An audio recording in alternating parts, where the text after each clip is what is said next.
देख रहे हैं reaction check. Salam namaste, thank you so much for clicking on this video. As always, welcome to reaction check. बहुत बहुत शुक्रिया इस वीडियो पे क्लिक करने का। अगर आप पहली बार इस वीडियो पे हैं तो आज का वीडियो कंटेंट शायद आपको बहुत ही इंटरेस्टिंग लगे, क्योंकि बहुत अरसा पहले मैंने एक शशि थरूर नाम के बंदे के ऊपर एक रिएक्शन वीडियो किया था और उन्हें ब्रिटिशर्स की छुट्टी कर दी थी और उनकी बैंड बजा दी थी अपनी अंग्रेज़ी से, और जो नॉलेज था उनको हिस्ट्री का। And he is written a few books and I am in the midst of actually finishing one of his book called why I am a Hindu. I mean, I would definitely tell you when I actually finish reading the book, because I have my own opinion about that particular book. But आज की जो video है वो है 6 times Shashi Tharoor wowed us with his eloquence. बहुत सारे लोगों ने कमेंट किया था पुरानी वीडियोस पे कि भैया शशि थरूर की लैंग्वेज ऐसी है कि आपको डिक्शनरी उठा के पढ़नी पड़ती है, लेकिन ये eloquence का लफ्ज़ जो है मालूम करने के लिए मुझे भी डिक्शनरी का इस्तेमाल करना पड़ेगा अभी, लगता है मुझको तो ऐसे ही। पर चलिए वीडियो देखते हैं, वीडियो के बाद बात करते हैं कि ऐसा भैया 6 बार उन्होंने क्या कर दिया। I think you'll certainly find that the way in which the discourse has moved around the world on things like homosexual rights, on things like other privileges for same-sex couples, transgenders, all of this. Not moving very fast in India, your own country, I should say. Well, transgenders, curiously, is moving faster than same-sex relationships in terms of political acceptability, simply because culturally we've simply been used to them being around all this time. Homosexuality, frankly, was completely acceptable in Indian culture for 2,000 years, till the Brits came along and outlawed it. Yeah.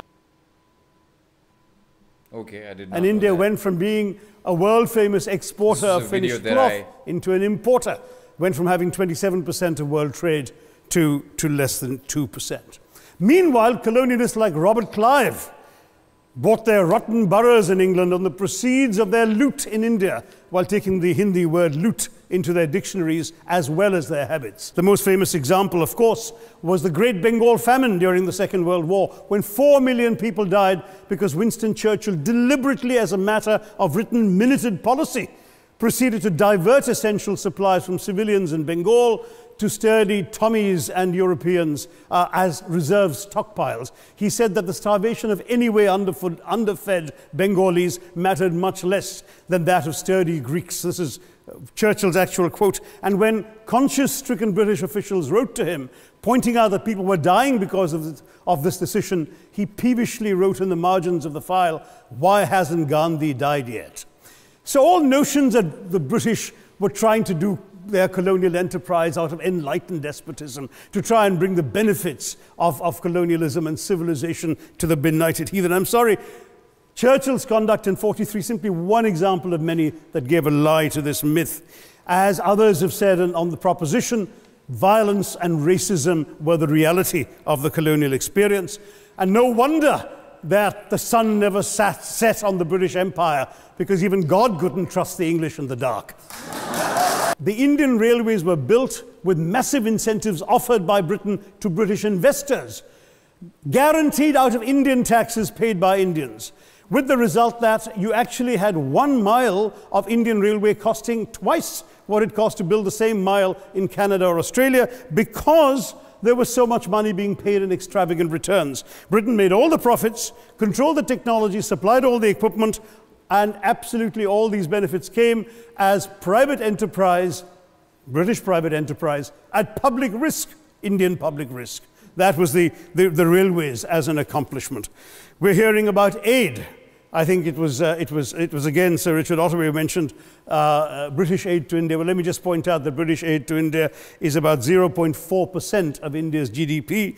The government of India actually spends more on fertilizer subsidies, which might be an appropriate metaphor for that argument. Let me say with the greatest possible respect, it's a bit rich to oppress, enslave, kill, torture, maim people for 200 years and then celebrate the fact that they're democratic at the end of it.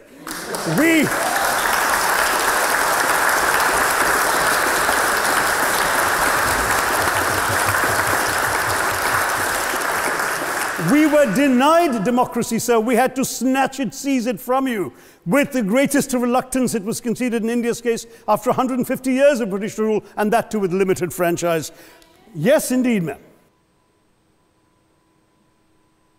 I think only if there's real give and take in a negotiation.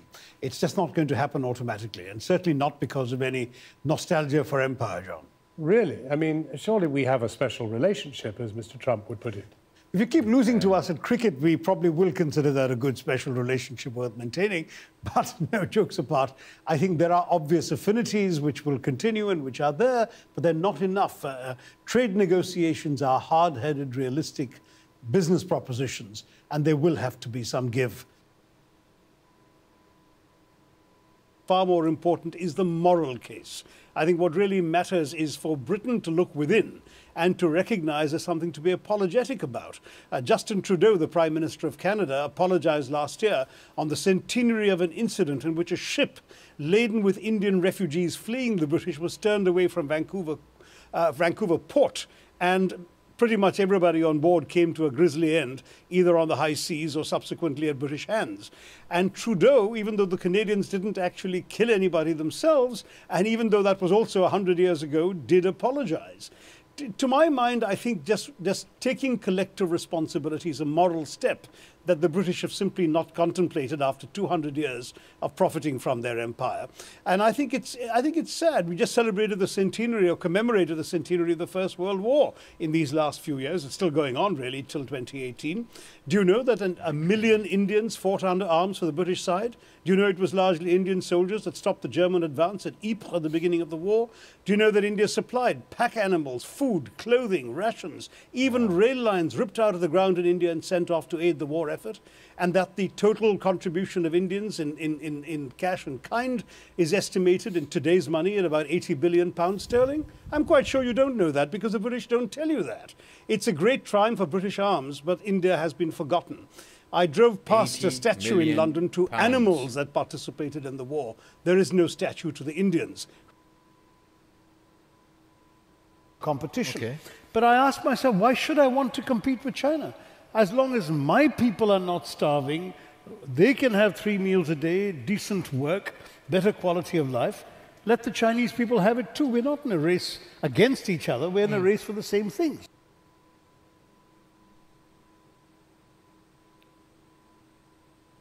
I have spoken to so many African heads of state and government and foreign ministers in the last 10 or 15 years. They admire China, they're grateful to China for the generosity of Chinese aid, but they do not think the Chinese model is replicable in their societies. They look on it as something in many ways impressive and awe-inspiring, but utterly foreign to them. But not for them. them. They cannot be China, they cannot try to be like China. They look at India and they say, now there's a mess just like us. They have the same sorts of problems, they have the poverty, they have the divisions, we may have clans, they may have castes. If they can triumph over these problems, we can learn from them. This is the message I'm getting. They don't believe they can learn from China, and I don't agree with Martin. भैया शशि थरूर ने तो अपनी जो debate करते हैं और अपनी जो बातें करते हैं उससे लोगों के छक्के छुड़ा देते हैं.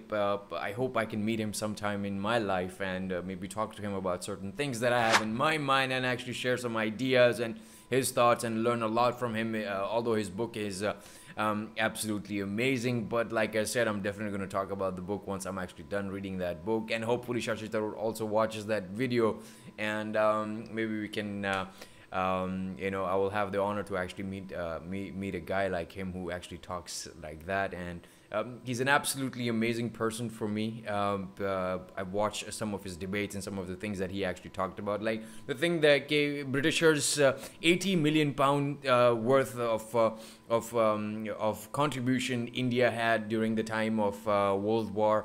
काफ़ी सारे लोग हमारे यहाँ भूखे मर रहे थे, लेकिन you know, England में और you know, Britain में वो लोग अपने आप को बचा रहे थे. You know, they were doing these wars and all those things that were happening there.